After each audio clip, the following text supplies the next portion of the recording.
अब इसके बाद हमारे पास आता है साइक्लिक कंपाउंड्स की स्ट्रक्चर। तो साइक्लिक कंपाउंड्स के स्ट्रक्चर कैसे होते हैं, जैसे हमारे पास दिया हुआ है C3H6। ठीक है, तो अब इससे हमारे पास क्या हो सकता है कि हमारे पास दो स्ट्रक्चर एक्चुअली बन सकते हैं। हम यहाँ पर देखें तो ये स्ट्रक्चर भी बन सकता है, या दूसरे तरीके से बनाए हम तो C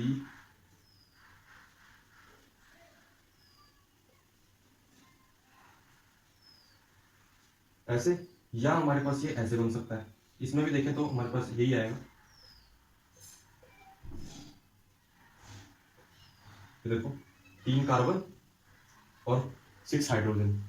तो ये हम कैसे पता करते हैं कि ये साइक्लिक बनेगा या हमारे पास सिंपल बनेगा? तो इसके लिए हमारे पास आता है डिग्री ऑफ अनसेचुरेशन। तो वो हमको बताता है कि इसमें कितनी डिग्री ऑफ अनसेचुरेशन। जैसे मान लो एज एग्जांपल अगर मैं बता रहा हूँ, उसे तो बाद में समझाऊंगा कि अगर डिग्री ऑफ अनसेचुरेशन 1 आता है, ठीक है, तो डिग्री ऑफ अनसेचुरेशन 1 आने का मतलब ये है कि इस पूरे स्ट्रक्चर में या तो एक डबल बॉन्ड होगा या एक जो है हमारे पास साइक्लिक स्ट्रक्चर होगा। अगर मान लो 2 आता है डिग्री ऑफ अनसेचुरेशन, तो वो हमें बताएगा कि या तो उस पूरे में 2 डबल बॉन्ड है, या तो 2 साइक्लिक स्ट्रक्चर उसके बन रहे हैं पॉसिबल, या तो एक ही साइकिल के अंदर सिर्फ एक साइक्लिक स्ट्रक्चर है, उसके अंदर एक डबल बॉन्ड है।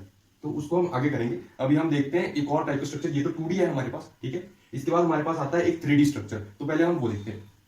अब 3D स्ट्रक्चर में कुछ नहीं है, जैसे मान लो हमारे पास बोला है कि CH4 का स्ट्रक्चर बना, ठीक है। तो 2D में तो हमने सिंपल लिख दिया, ठीक है, लेकिन 3D में जब वो एक्चुअल ओरिजिनल वो मॉलिक्यूल होता है, उसके अंदर क्या होता है, यहाँ पर हाइड्रोजन के अंदर भी इलेक्ट्रॉन्स है, कार्बन के अंदर भी इलेक्ट्रॉन्स है, ठीक है। तो ये इलेक्ट्रॉन्स आपस में रिपेल भी तो करेंगे, और कार्बन के अंदर का जो न्यूक्लियस है, हाइड्रोजन के अंदर भी न्यूक्लियस है, ये भी आपस में रिपेल करेंगे, ठीक है। तो ये रिपल्शंस को कम करने के लिए, क्योंकि अगर रिपल्शन ज्यादा हुई तो वो सिस्टम अनस्टेबल हो जाएगा ना, तो रिपल्शंस को कम करने के लिए हमारे पास ये जो हाइड्रोजन है वो अलग अलग डायरेक्शन में चले जाते हैं। तो वो डायरेक्शन कैसे दिखाते हैं, जैसे 2 डायरेक्शन हमने दिखा दिया प्लेन के अंदर। जैसे हमारे पास क्या होता है, हम क्या देखते हैं सिंपली, अगर हम देखें तो नॉर्थ उस साइड पे, साउथ बिल्कुल उसके ऑपोजिट में, और उसके 90 डिग्री में यहाँ होते हैं, ठीक है। वैसे यहाँ पर क्या होता है, ये हाइड्रोजन, ठीक है। अब एक बिल्कुल स्क्रीन से बाहर आ रहा होता है, ये बोर्ड से जैसे बाहर आएगा, ठीक है, वो हमारी तरफ आएगा, तो उसको हम ड्रॉ करते हैं एज अ वेज, कि हमें दिख रहा है, ये सॉलिड है, हमको दिख रहा है, ठीक है। एक होता है हमारे को दिख नहीं रहा, तो उसको हम डैश वेज की तरह देखते हैं। जैसे हम ऑप्टिक्स में क्या करते थे, जैसे हमारे पास होता था जब, तो इसमें क्या होता था कि रे फेंकते थे और ये यहां से रिफ्लेक्ट हो जाती थी। तो हम जो हमको रे नहीं दिख रही है, तो हम उसको बैकवर्ड एक्सटेंड करते थे, डॉटेड लाइन से इसको रिप्रेजेंट करते थे। तो वैसे यहाँ पर जो हमको पीछे की साइड, बोर्ड के पीछे जा रहा है, वो तो हमें तो दिख नहीं रहा, लेकिन वो है तो है ना, CH4 तो CH4 ही रहेगा, जो हमको दिख नहीं रहा उसको मतलब ये थोड़ी है हाइड्रोजन गायब हो जाएगा। तो वो पीछे की तरफ जा रहा है, इसलिए हमको दिख नहीं रहा, इस कारण से हमने उसको डॉटेड बनाया हुआ है। तो ये है, इसे 3D स्ट्रक्चर कहते हैं इसका। ये सॉलिड वेज है, ये डॉटेड वेज है। अभी ये सारा मतलब बेसिक पार्ट है, इसको अगर आपने मतलब पढ़ लिया, ध्यान से समझ लिया इसको, तो क्या है कि ये आपको आगे पूरी ऑर्गेनिक केमिस्ट्री में हेल्प करेगा, बहुत आसान बना देगा। तो अभी हम करेंगे क्लासिफिकेशन ऑफ ऑर्गेनिक कंपाउंड्स। जैसे अब सबसे पहले ऑर्गेनिक कंपाउंड्स है,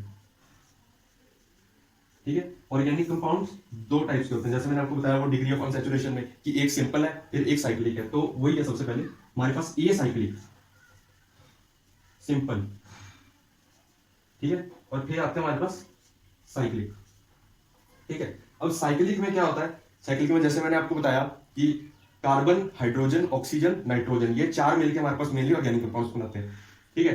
तो अभी ऑर्गेनिक कंपाउंड में जो साइक्लिक है, इसके आगे 2 टाइप्स होते हैं इसके, कि हमारे पास होमोसाइक्लिक है या हेट्रोसाइक्लिक है।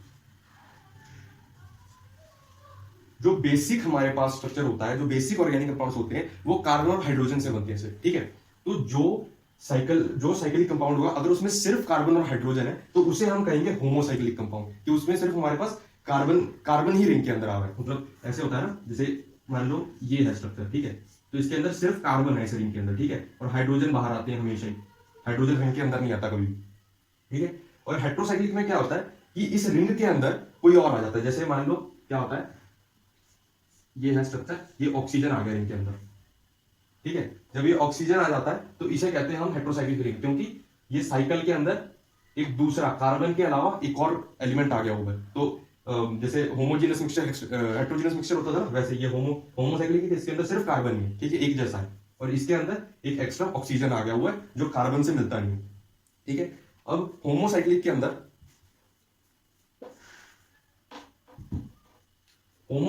अंदर भी आगे हमारे पास दो डिविजन्स आ जाती है।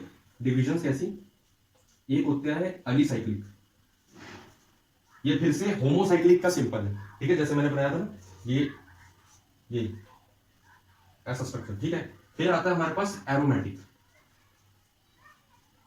एरोमेटिक के अंदर क्या होता है, हमारे पास आ जाता है डबल बॉन्ड्स, जैसे बेंजीन हमने देखा होगा बहुत बार। तो ये है एरोमेटिक स्ट्रक्चर। इसके अंदर एरोमेटिसिटी का क्या मतलब होता है, एरोमेटिसिटी का मतलब होता है कि हमारे पास एक बॉन्ड छोड़ के कोई चार्ज कैरियर होना चाहिए, एक बॉन्ड छोड़ के चार्ज कैरियर होना चाहिए। अब कैसे, देखो, हम इस कार्बन से इस तरफ चले तो एक बॉन्ड छोड़ा, ठीक है, हमारे पास फिर ये डबल बॉन्ड आ गया। डबल बॉन्ड क्या होता है, डबल बॉन्ड में सिर्फ इलेक्ट्रॉन्स होते हैं, ठीक है, ये दो इलेक्ट्रॉन्स है, उसको हमने एक लाइन से रिप्रेजेंट किया, ठीक है। फिर हमने एक बॉन्ड छोड़ा, फिर हमारे पास एक डबल बॉन्ड है, फिर से इलेक्ट्रॉन्स, फिर हमने एक ये बॉन्ड छोड़ा, फिर हमारे पास इलेक्ट्रॉन। अगर इस साइड से चले तो ये हमारे पास इलेक्ट्रॉन, फिर एक बॉन्ड छोड़ा, फिर इलेक्ट्रॉन, फिर एक बॉन्ड छोड़ा, फिर इलेक्ट्रॉन, फिर एक बॉन्ड छोड़ा, फिर एक इलेक्ट्रॉन। तो इस तरीके से ये एरोमेटिसिटी शो करता है। अगर हम कोई और कंपाउंड लें, जैसे C single bond C, double bond C, single bond C,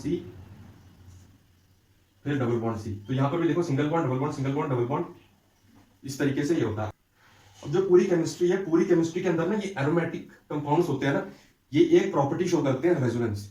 तो ये रेजोनेंस ना हमें बहुत ज्यादा हेल्प करती है ऑर्गेनिक कंपाउंड्स की रिएक्शंस करने में, मतलब हद से ज्यादा हेल्प, मतलब ऑलमोस्ट सारी की सारी रिएक्शन में आप रेजोनेंस लगा दो और ये आपको आंसर दे देगा। तो एरोमेटिक कंपाउंड्स के अंदर अब दो टाइप के आ जाते हैं। एक होते हैं बेंजीनॉइड, ठीक है। बेंजीनॉइड के जो 6 कार्बन ये एरोमेटिक रिंग है ना, इसे हम बेंजीन कहते हैं।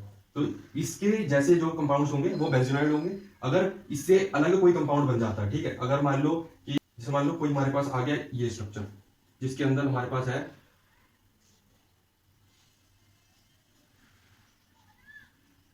1 2 3 4 5 6 7 हमारे पास यहाँ पर कार्बन है, और ये